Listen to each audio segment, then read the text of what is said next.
الحمد لله رب العالمين الذي أنزل القرآن هدى للناس وبينات من الهدى والفرقان أشهد أن لا إله إلا الله وأشهد أن محمدا عبده ورسوله لا نبي بعده قالوا سبحانك لا علم قالوا سبحانك لا علم لنا إلا ما علمتنا إنك أنت العليم الحكيم رب اشرح لي صدري ويسر لي أمري واحلل عقدة من لساني يفقهوا قولي رضيت بالله ربا وبالإسلام دينا وبمحمد النبي ورسوله أصبحنا على فطرة الإسلام وكلمة الإخلاص وعلى دين نبينا محمد صلى الله عليه وسلم وعلى ملة أبينا إبراهيم حنيفا وما كان من المشركين.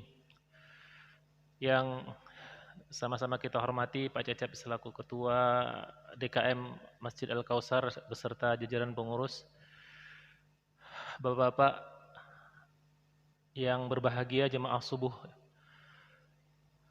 Masih semangat Pak? Insyaallah ya. Sudah Ramadan keberapa ini? 18. Alhamdulillah. Jemaah subuh rahimakumullah. Pertama-tama dan paling utama tentu kita wajib bersyukur kepada Allah Subhanahu wa taala bahwa pada bulan ini Allah mengabulkan doa kita gitu. Merasa dikabulkan enggak Pak doanya Pak? Di bulan Rajab kan kita sering berdoa ya, Allahumma barik lana fi Rajab wa Sya'ban wa ballighna Ramadan. Ya Allah, berkahilah kami di bulan Rajab, di bulan Sya'ban, dan sampaikan kami pada bulan Ramadan. Alhamdulillah kita sudah masuk menjelang 10 kedua bulan suci Ramadan. Artinya Allah mengabulkan doa kita untuk masuk ke dalam bulan suci Ramadan. Mudah-mudahan kepercayaan yang Allah berikan kepada kita untuk memasuki bulan Ramadan ini bisa kita manfaatkan sebaik mungkin gitu. Ya. Artinya ketika kepercayaan itu kita terima dengan amanah, kita jalankan dengan sebaik mungkin, insya Allah tahun depan Allah akan menyampaikan umur kita ke Ramadan berikutnya. Amin ya rabbal alamin. Salam dan salam semoga tercurah kepada uswah kita baginda Rasulullah sallallahu alaihi wasallam beserta keluarga dan para sahabatnya, dan tentunya kita berharap di yaumil kiamah kelak kita akan mendapatkan syafaat dari baginda Rasulullah sallallahu alaihi wasallam. Jemaah salat subuh rahimakumullah. Ketika kita bicara bulan suci Ramadan, maka kita akan berbicara tentang Al-Quran secara spesifik gitu ya. Al-Quran secara spesifik.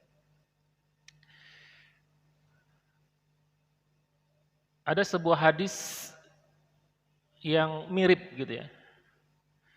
Yang pertama terkait dengan Ramadan ya, man shoma ramadanan imanan wa ihtisaban ghufira lahu ma taqaddama min dzambik.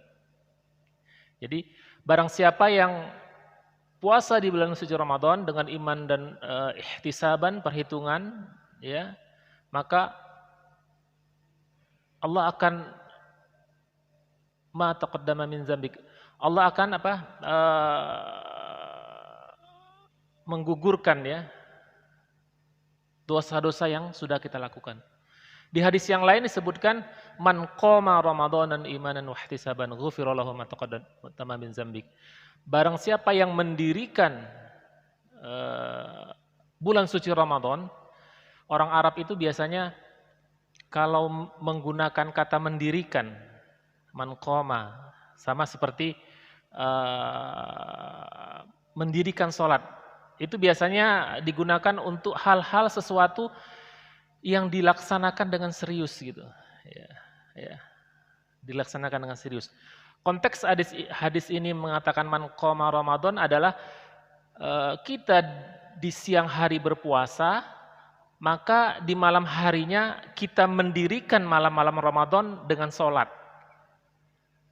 Makin panjang sholat kita, makin banyak ayat-ayat Al-Quran yang kita baca. Jadi disitulah letak kesungguhan kita menghidupkan malam-malam bulan suci Ramadan. Dengan sholat, dan dalam sholat kita memperbanyak baca Quran atau kita memperbanyak membaca Al-Quran ketika malam bulan Ramadan.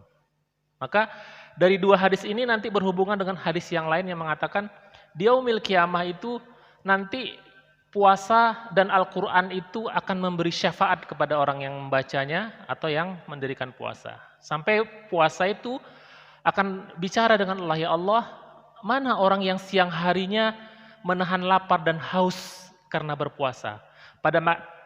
Maka pada hari ini aku akan memberi syafaat kepada orang-orang yang berpuasa. Demikian juga Al-Quran.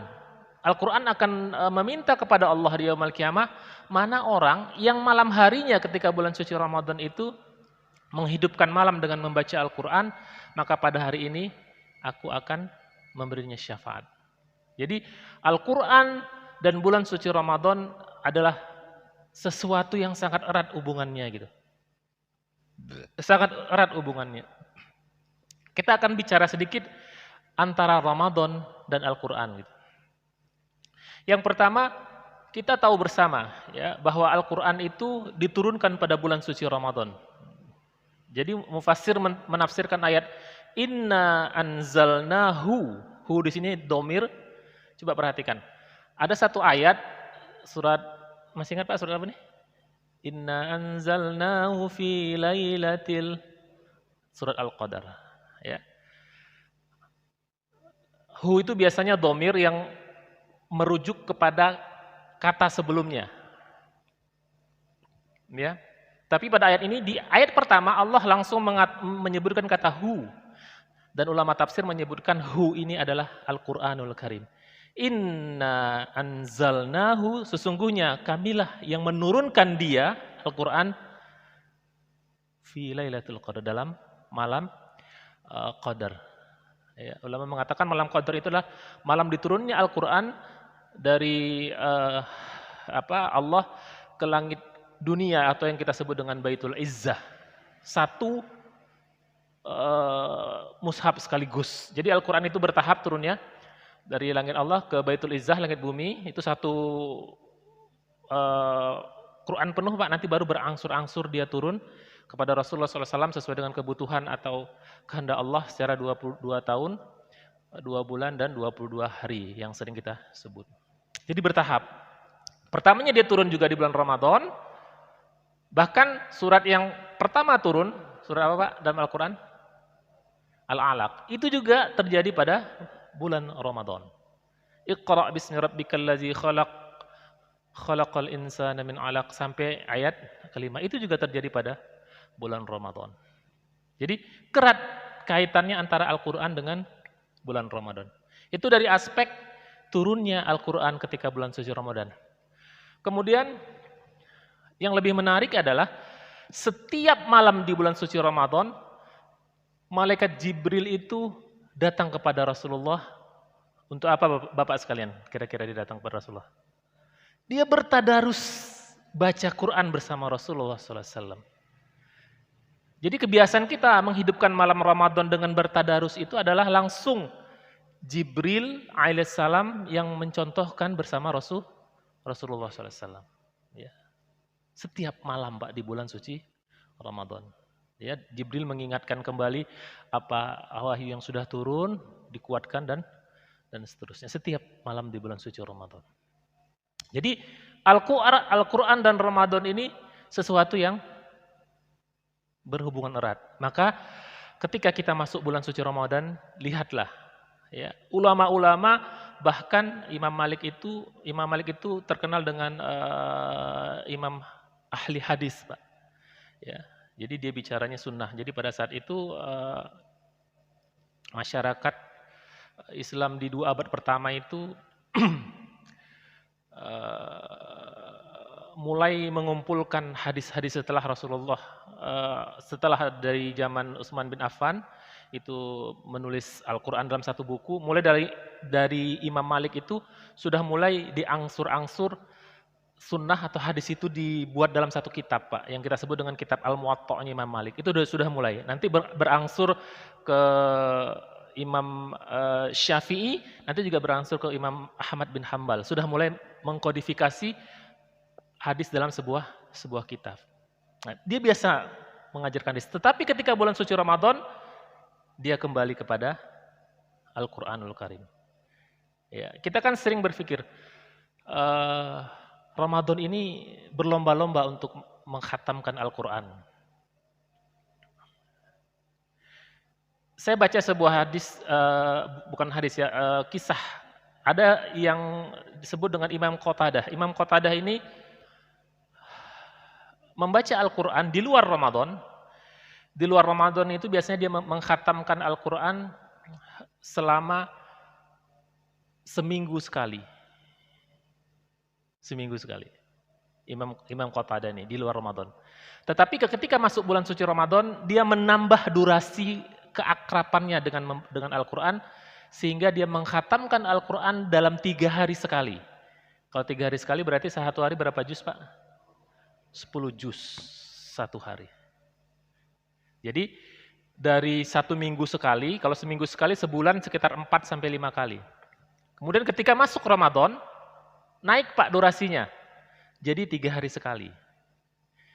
Dan ketika 10 Ashrul Awakhir Ramadan, naik menjadi setiap malam bulan suci Ramadan itu dia khatam Quran. Naik lagi.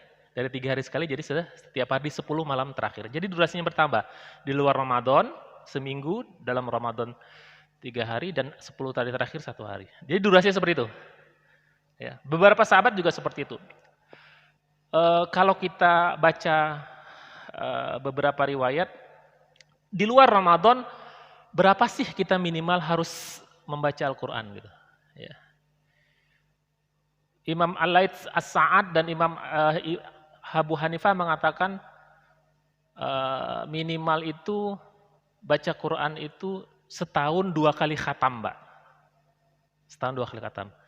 Tapi Imam Ahmad bin Hambal mengatakan minimal 40 hari sekali khatam. Ya.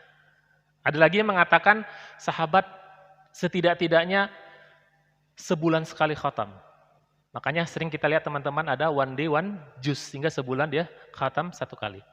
Tetapi kebanyakan para sahabat dan ulama-ulama itu mengkhatamkan Al-Quran sebagaimana Imam Qatadah itu seminggu sekali. Nah, sekarang di mana posisi kita?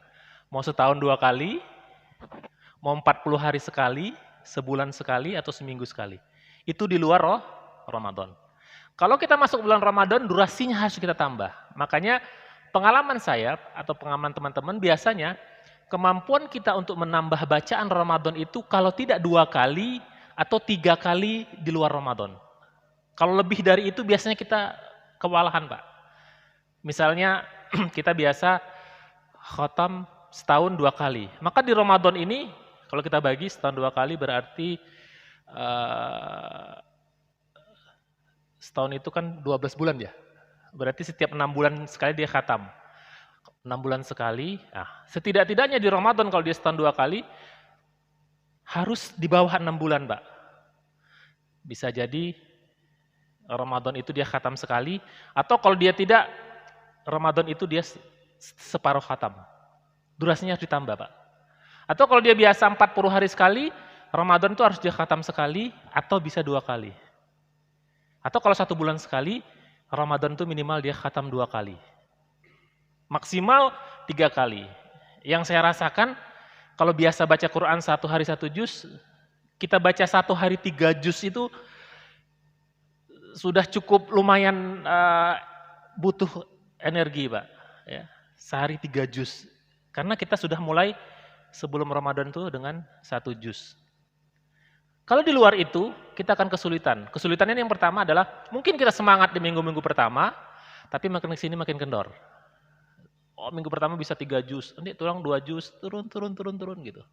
Nah, itulah bagaimana interaksi para sahabat dan ulama-ulama menadani kita untuk membaca Al-Quranul Karim.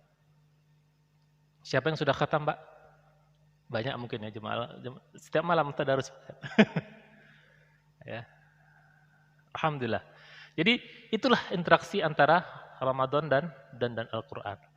Baik, pada kesempatan ini ketika Ramadan masuk kita interaksinya banyak dengan Al-Quran, saya ingin berbagi terkait dengan adab membaca Al-Quran.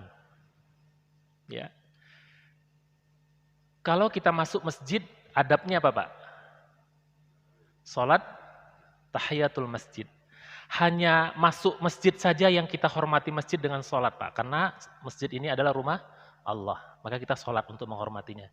Bahkan kalau kita telat salat Jumat, itu khatib itu bisa mengingatkan orang yang baru datang untuk salat tahiyatul masjid terlebih dahulu sebelum duduk. Penghormatan itu menunjukkan kemuliaan sesuatu. Masjid mulianya dengan memasuki masjid kita sholat sunat tahiyatul masjid. Atau bukan sholat tahiyatul masjid misalnya. Masuk hitungannya dengan tahiyatul masjid. Jadi kalau kita Bapak masuk ke masjid, kebetulan waktunya mepet, langsung qobliyah itu sudah merangkap sekaligus sholat tahiyatul masjid. Ya. Nah, tetapi ketika membaca Al-Quran juga ada adabnya gitu. Ya. Abu Ismail Al-Harawi dalam Manazil As-Sa'irin mengatakan, kenapa harus ada adab gitu? Ya. Adab itu sesungguhnya adalah menjaga batas, jangan sampai kita berlebihan, meremehkan, atau melakukan pelanggaran. Bahkan dengan adab itu kita dapat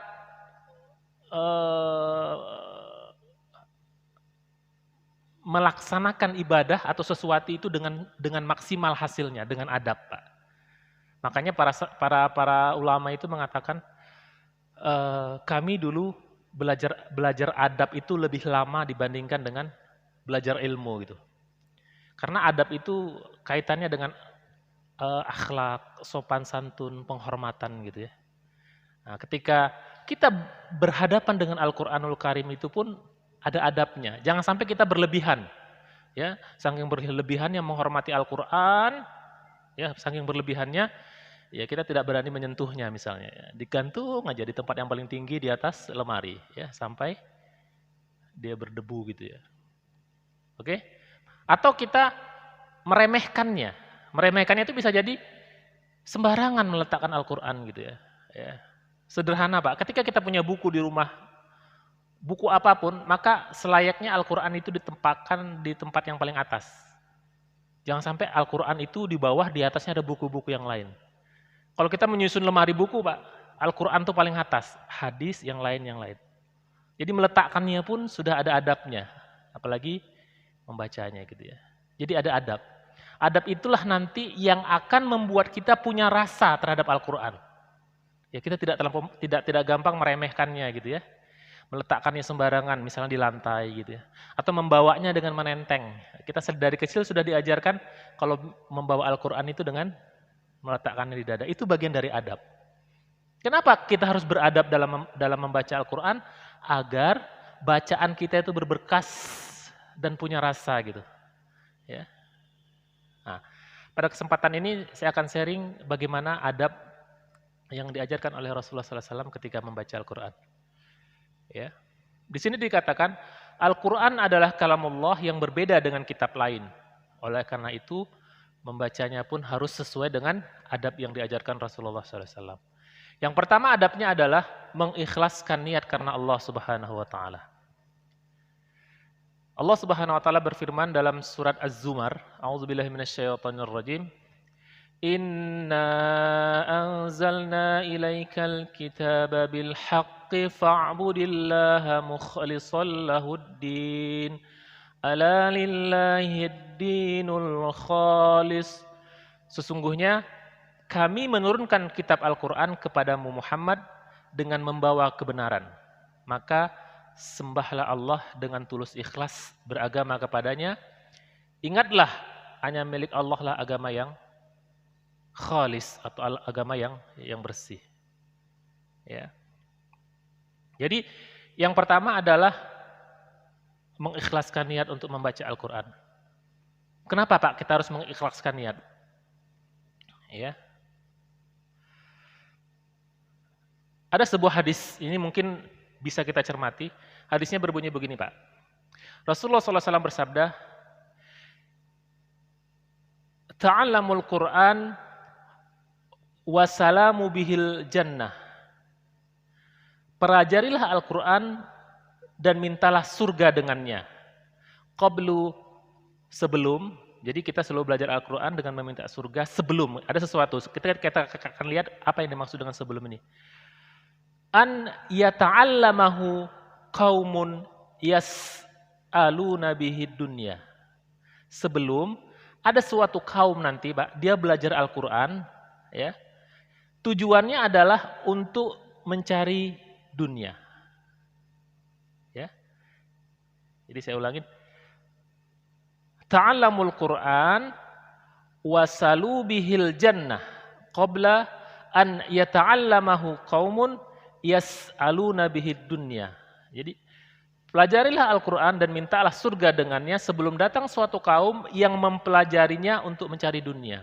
Kemudian Rasulullah melanjutkan, fa innal Qur'an yata'allamuhu salasatun. Sesungguhnya Al-Qur'an itu dipelajari karena 3 hal. Yang pertama, rajulun yunahiya bihi wa rajulun yas'alkul bihi wa rajulun yaqra'u lillahi azza wa jal. Yang pertama adalah seseorang mempelajari Al-Qur'an itu untuk berbangga-bangga dengannya gitu. Berbangga-bangga itu artinya ketika suaranya bagus, dia merasa lebih bagus dibandingkan orang lain, ya. Ya. Ketika dia lebih indah suaranya, lebih bagus makharijul hurufnya, gampang mencela orang misalnya seperti ya. Ada yang salah, ada yang ini. Jadi kalau kita belajar Quran, kita tahu makharijul hurufnya, sifatul hurufnya, panjang pendeknya, hukumnya dan seterusnya. Orang-orang yang mempelajari secara mendalam akan dengan sangat gampang menilai kualitas bacaan seseorang gitu. Ya, sangat gampang. Jadi ketika dia mendengar imam baca zahir atau dia mendengar orang membaca Al-Qur'an, dia akan gampang, oh salahnya di sini misalnya. Baca huruf ini kurang hamasnya, kurang sifat khawahnya, mematikan huruf hamzah kurang sifat syiddahnya gitu kan. Mematikan huruf mim, dia kurang sifat lainnya gitu kan. Dan seterusnya dan seterusnya. Gampang, Pak, kalau kita sudah baca mendalam. Ada orang karena pengetahuannya maka dia merasa bangga dengan bacaan Qur'annya, ya. Ya. Atau dia juara qiraah, ya, bangga. Ada memang begitu. Kemudian yang kedua, mencari makan dengannya, ya. Yasta'kuli bihi. Cari makan dengan Al-Qur'an. Ini hati-hati, Pak. Jadi baca Qur'an ini banyak guru yang agak sensitif, Pak. Ada yang guru saya temui tidak mau dia menerima honor ketika dia ngajar Quran, nggak mau dia. Khusus Al-Quran dia nggak mau gitu. Karena dia takut terancam dengan hadis ini, mencari makan dengan Al-Quranul Karim. Walaupun ada batas-batasannya, ya. Ya. Cari makan, ya. Pokoknya kalau nggak dikasih honor atau uang dia nggak mau ngajar. Bahkan para ulama bukan hanya Al-Quran, Pak. Ngajar ilmu pun kadang tidak mau dibayar. Ya. Berkahnya ilmu kadang-kadang seperti itu. Di pesantren-pesantren, kiai-kiai itu kadang-kadang santri-santri yang mondok itu tahu dia mana yang nggak punya duit gitu. Tapi dia tidak mempermasalahkan kekurangan itu semua, misalnya seperti itu. Jadi ada orang yang belajar Quran karena ingin mendapatkan makanan. Atau yang terakhir, yaqra'u lillahi azza wa jalla. Dia membacanya karena Allah Subhanahu wa taala. Jadi ketika kita baca Quran, kita harus mengikhlaskan karena Allah Subhanahu wa taala. Itu yang pertama, Pak. Ya, ikhlas itu adalah amal hati. Perhatikan, Pak. Amal hati itu banyak dan itu yang sulit. Ya, karena hanya kita dan Allah yang tahu. Ya, amal hati itu banyak, Pak. Ikhlas, sabar, jujur gitu ya. Kemudian tawadu, tidak sombong, itu amal hati. Ya, ikhlas salah satunya. Dan ikhlas itu yang menjadi dasar dari amal-amal hati yang lain. Yang kedua adalah, sebelum kita masuk yang kedua, ada sebuah hadis ya, yang juga mengingatkan kita, ya, kalau kita nanti sudah mahir baca Quran, aktsaru munafiki ummati qurra'ahu, qurra'uha, maaf. Sebagian kebanyakan orang-orang munafik dari kalangan umatku adalah para pembaca Al-Quran. Ya, hati-hati berarti. Ketika sudah bisa membaca Al-Quran dengan baik, jangan sampai niat kita berubah. Yang kedua adalah suci dari hadas besar dan hadas kecil. Ya. Ada suatu hadis yang menceritakan dari Al-Muhajir bin Kunfus berkata bahwa dia mendatangi Rasulullah SAW dalam keadaan sedang buang air kecil. Jadi Rasulullah itu sedang buang air kecil, kemudian dia mengucapkan salam kepada Rasulullah, tetapi beliau tidak menjawabnya sampai selesai berwudu. Jadi Rasulullah itu selesai berwudu, baru dia menjelaskan kepada sahabat Al-Muhajir tadi kenapa dia tidak menjawab salam. Apa kata Rasulullah?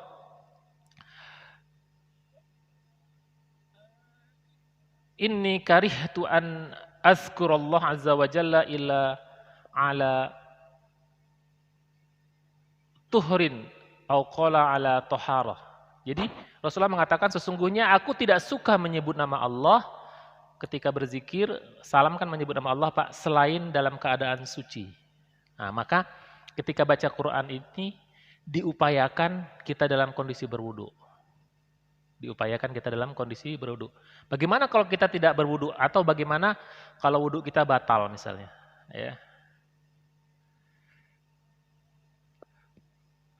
Para ulama menyebabkan jika seseorang membaca dalam keadaan berhadas, demikian itu tetap diperbolehkan. Jadi tidak berdosa. Ya, tidak berdosa. Bahkan Imam Nawawi mengatakan jika seorang membaca dalam keadaan berhadas, maka hal itu diperbolehkan menurut ijma kaum muslimin. Ijma itu kesepakatan kaum muslimin. Hadis-hadis tentangnya banyak dan masyhur. Imam Haramain berkata, tidaklah dikatakan seorang itu melakukan hal yang makruh. Jadi kalau kita baca Quran dalam posisi masih berhadas, tidak makruh. Tetapi dia meninggalkan sesuatu yang lebih utama.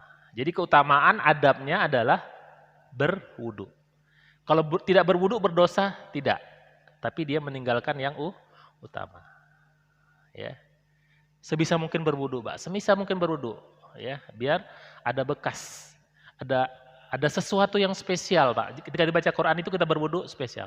Sehingga nanti kita terbiasa dengan wudu, ya. Ketika kita melihat Al-Quran, kita belum berwudu, ada sesuatu yang kurang. Kita berwudu, kita baca. Ada penghormatan, ada penghayatan, dan pada akhirnya kita gampang mentadaburi Al-Quran. Ya. Kemudian yang ketiga adalah memilih waktu yang cocok dan tepat ketika membaca Al-Quran. Di sini dikatakan waktu yang cocok adalah yang paling utama membaca Al-Quran itu ketika sholat. Ya, setelah baca Al-Fatihah, baca surat-surat yang lain. Atau sepertiga malam terakhir. Ya, kita bangun tahajud, baca Quran, atau membacanya pada malam hari. Atau sebelum fajar. Urutannya begitu ya. Kemudian ketika subuh, atau kemudian di waktu-waktu yang siang. Dari beberapa waktu ini kecenderungannya adalah malam hari, Pak. Ya. Sepertiga malam, fajar, subuh, atau habis maghrib misalnya. Ya, kalau kita baca beberapa buku, tradisi ulama dulu kalau habis maghrib itu adalah baca Quran. Bahkan sebuah kisah saya sebutkan, di sebuah kampung itu kalau sudah maghrib itu seperti terdengar bunyi lebah, Pak. Itu bukan bunyi lebah. Tapi di setiap rumah di kampung itu orang bertadarus Al-Quran gitu. Jadi waktunya pun kita pilih, ya. Bahkan tempat, Pak. Kalau bisa tempat dalam membaca Al-Quran itu tempat yang bagus lah gitu ya. Ya. Jangan tempat-tempat yang tidak layak. Misalnya di sini ya, disebutkan di tempat-tempat yang di sana biasa disajikan permainan atau tempat-tempat hiburan gitu. Ya, itu juga dianjurkan tidak dilakukan gitu ya. Ya. Kemudian yang keempat adalah menghadap kiblat. Ini adab Pak ya. Jadi ketika kita bicara adab, kita bicara keutamaan. Ya. Dianjurkan bagi qari untuk membaca Al-Quran untuk menghadap kiblat. Ya, sebagaimana firman Allah, "Fawalli wajhaka syatral masjidil haram wa haitsuma kuntum fawallu wujuhakum satrah." Dan hendaklah maka hadapkanlah wajahmu ke arah Masjidil Haram dan di mana saja engkau berada, hadapkanlah wajahmu ke arah itu. Ya. Imam Nawawi mengatakan keadaan ini yang paling sempurna. Ya, jadi ketika seorang qari membaca Al-Quran dalam keadaan berdiri, bersandar, dan pada tempat tidur atau dalam keadaan yang lain, memang dibolehkan serta mendapatkan pahala. Tetapi kedudukannya masih di bawah ketika kita menghadap kiblat. Jadi ada kelebihannya ketika kita mendapat kiblat. Kemudian yang ketiga, bersiwak. Bersiwak itu sikat gigi misalnya. Ya. Disunahkan seorang yang qari itu untuk bersiwak ketika membaca Al-Quran. Sabda Rasulullah, "As-siwaku mutharatun lil fam." Siwak itu adalah pembersih mulut. Mardatun lirab, dan mendatangkan keridhaan Allah. Ya. Jadi siwak itu baca Quran, sholat, itu siwak. Jadi Rasulullah itu bahkan kalau nggak memberatkan, ada sebuah hadis yang mengatakan diwajibkan sebelum sholat itu siwak. Ya, kalau tidak memberatkan. Ya, ya. Ali bin Abi Thalib mengatakan sesungguhnya mulut-mulut yang kalian adalah jalan bagi Al-Quran, maka sucikanlah dengan siwak. Kemudian yang keenam, membaca isti'azah. Isti'azah itu ada dua Pak. Dalilnya adalah surat An-Nahl. A'udzubillahi minasyaitonirrajim.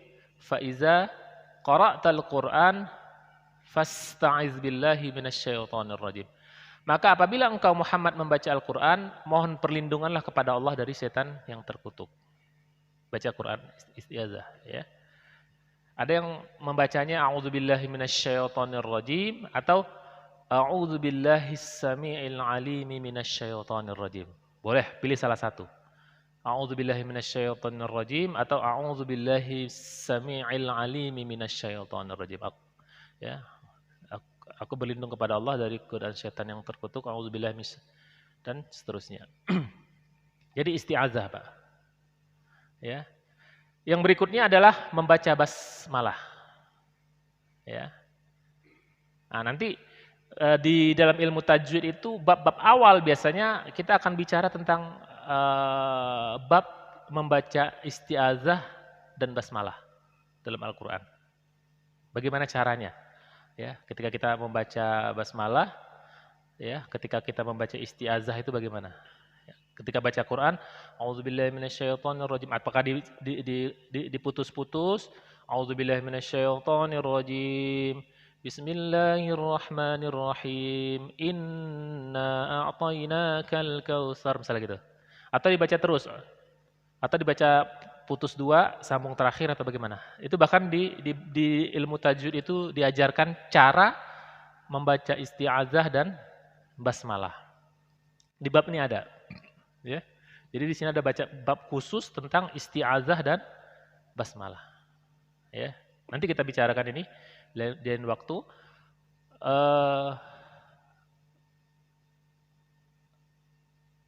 Terkait dengan basmalah ini ada hadis dari Anas radhiyallahu an berkata, pada suatu hari Rasulullah SAW di tengah-tengah kami, tiba-tiba beliau pingsan.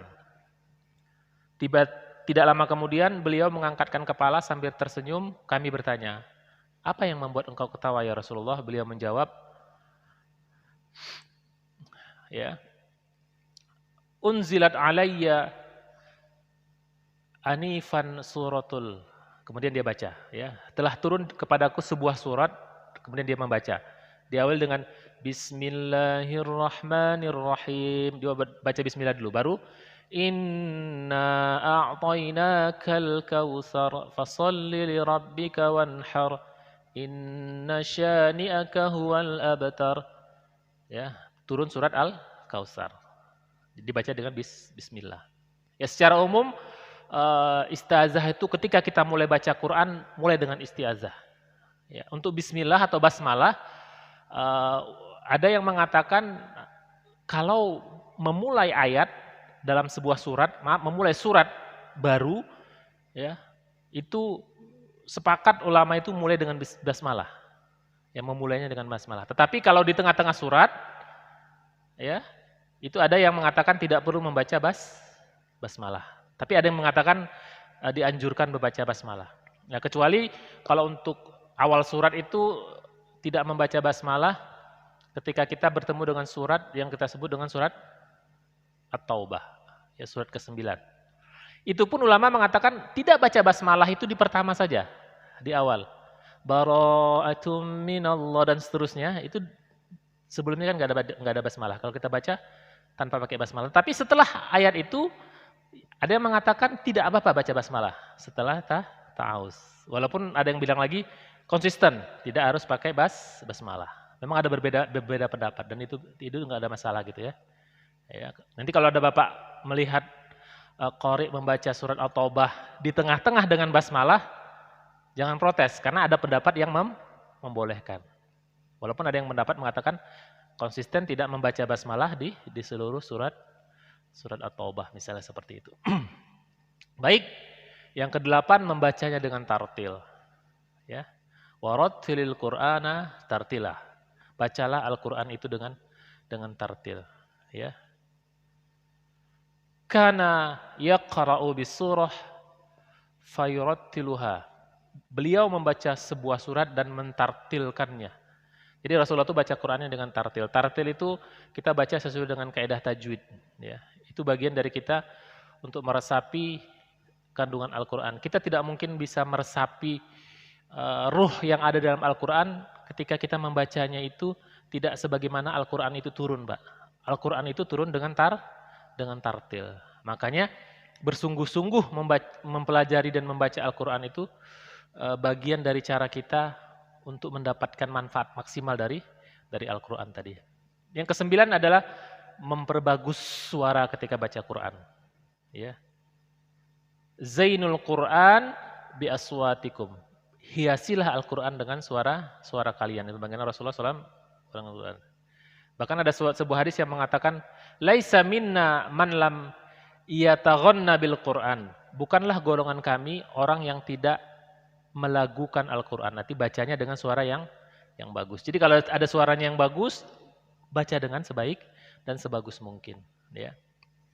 Kemudian khusyuk, ya, tadabbur dan menangis ketika membaca Al-Qur'an.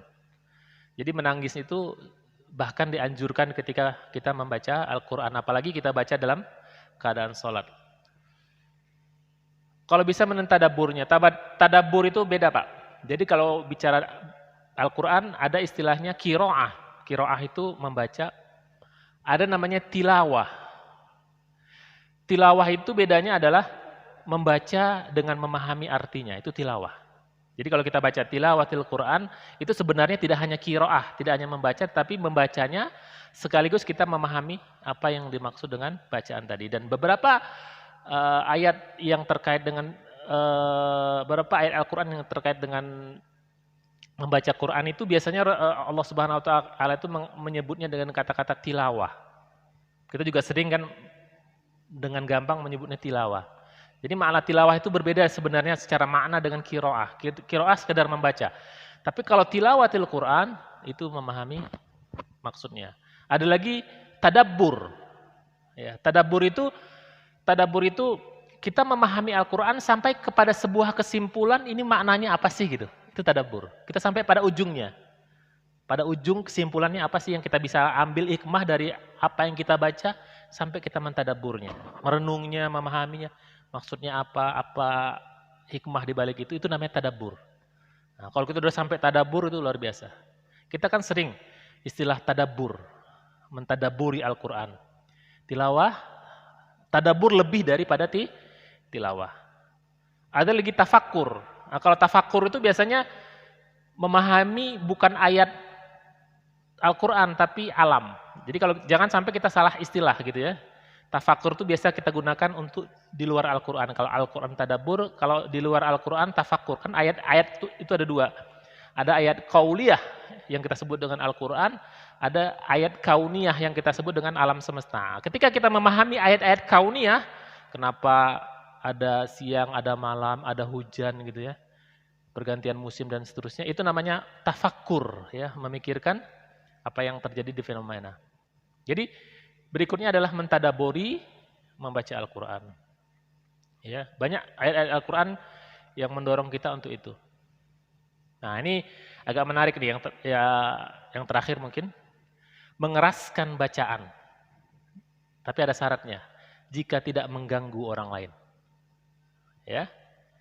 Ada sebuah buku lah saya pernah baca, bagaimana sih baca Al-Quran itu sir atau jahar gitu. Nah, ternyata boleh dua-duanya, tetapi lihat kondisi gitu.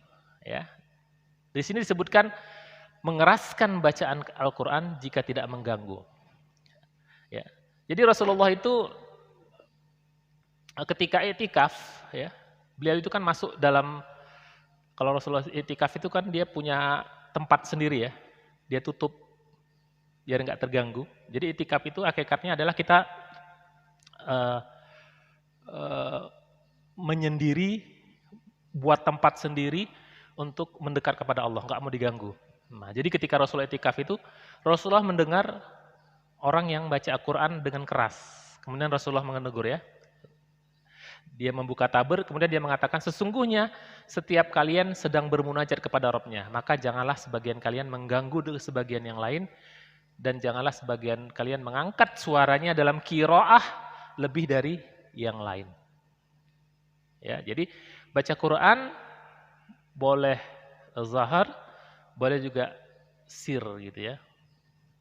Ada dua hadis mungkin yang bisa diceritakan. Yang pertama adalah tidaklah Allah mendengar sesuatu seperti halnya mendengar Nabi yang bersuara indah dalam membaca Al-Quran dengan dizahirkan. Ya. Tidaklah Allah mendengarkan sesuatu seperti halnya mendengarkan Nabi yang bersuara indah dalam membaca Al-Quran dengan dijaharkan. Jadi jahar ya. Ini hadis tentang membaca Al-Quran secara jahar. Kemudian hadis yang lain, orang yang menjaharkan atau mengeraskan bacaan Al-Quran itu seperti orang yang bersedekah terang-terangan. Dan orang yang mensirkan bacaan Al-Quran dengan suara yang lirih seperti orang yang bersedekah secara sembunyi-sembunyi. Ya.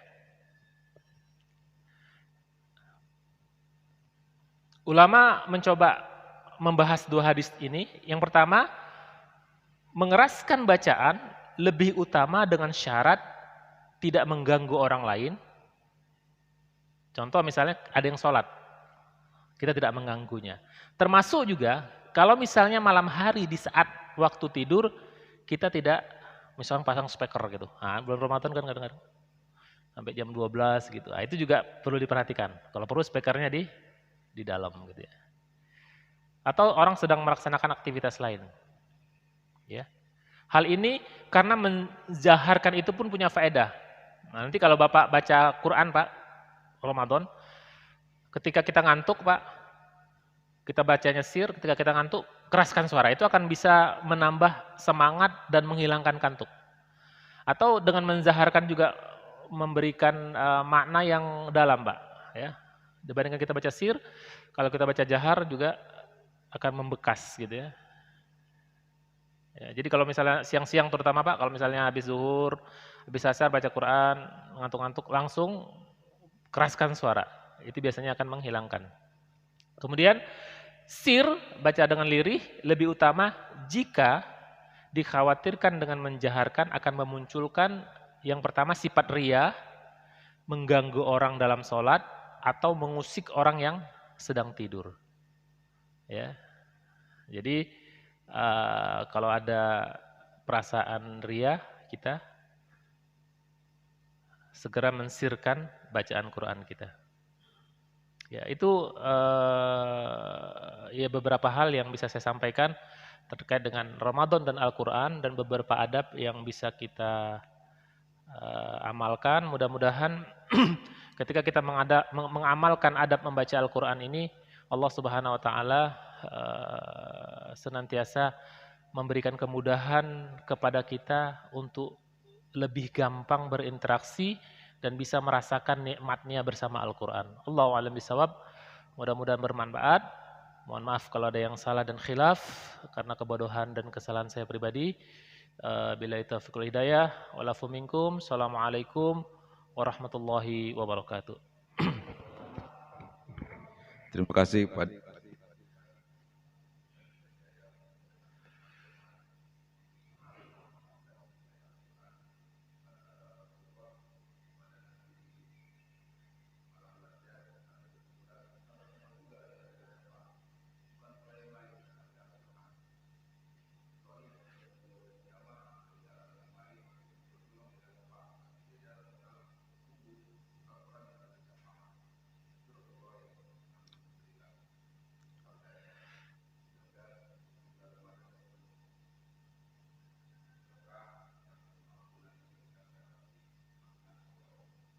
Amin.